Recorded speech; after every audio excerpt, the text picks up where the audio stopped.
So out here today, we're doing these interactive facility tours, and so superintendents really from all over the country, all over the world are here, and we're just talking about best management practices and how to implement those on the facility, and then how to really even to communicate what they as a superintendent do day in and day out on their facilities that really are all about protecting the environment and environmental stewardship. In a matter of about, 60 seconds, you've identified that you are in the Shingle Creek watershed, and then right there at the fingertips, you can see everything you want to know about the watershed and the water quality and the issues that are there. I think it's important enough that you should do water quality monitoring on your facility 4 times a year. We're out here today to talk about some best management practices and what services we can provide at Helena to help with golf course superintendents to improve their sustainability and their nutrition practices. RX360 is our suite of services. I'm going to focus primarily on AccuPoint, which is our soil mapping and testing service. We use this sled called the Dual EM back there. It uses electromagnetic induction to determine your electrical conductivity throughout your soils. And based on that electrical conductivity, we can divide your soil into different management zones based on different soil properties like texture, the cation exchange capacity, things like that. And based on those zones, we can take different soil tests that would be representative of each of those different zones.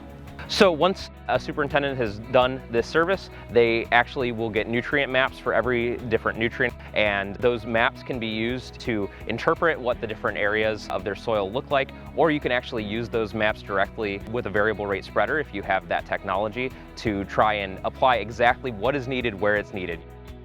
Thanks for joining us. I'm going to talk a few minutes about the wildlife on property, some of the programs we have in place. We have a great horned owl nest perch up here, and then also a gopher tortoise burrow over there. Throughout the property, we've got lots of birdhouses, wood duck boxes, osprey platforms, bird boxes similar to this. We work with Brian Beckner, which the guys in Florida probably are very familiar with, or even throughout the United States. Josh Kelly, the superintendent here at Grand Lakes, has done a terrific job. Got a group of members who are here going around at the different stations and the tours. So we're going to talk a little bit about outreach, telling your story. It's something I'm extremely passionate about. Those that know me have probably heard me say, if we're not out there telling our story, somebody else is, and it's probably not the story that we want being told. But it can be as simple as just having conversations with somebody, just educating them on what we do. And we've got a great story to tell.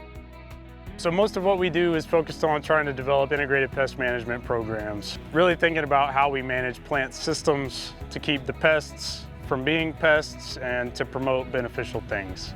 So this is a trap that attracts bark beetles in one part because of its structure and coloration, but in another part because it has a pheromone lure hanging from it. So you see this thing right here.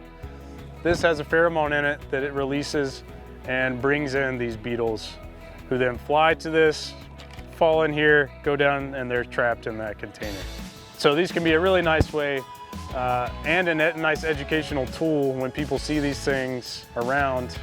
It looks pretty bizarre, so it's a nice way to educate people about the utility of taking advantage of insect behavior to get these pests into these traps and keeping the pine trees from all dying.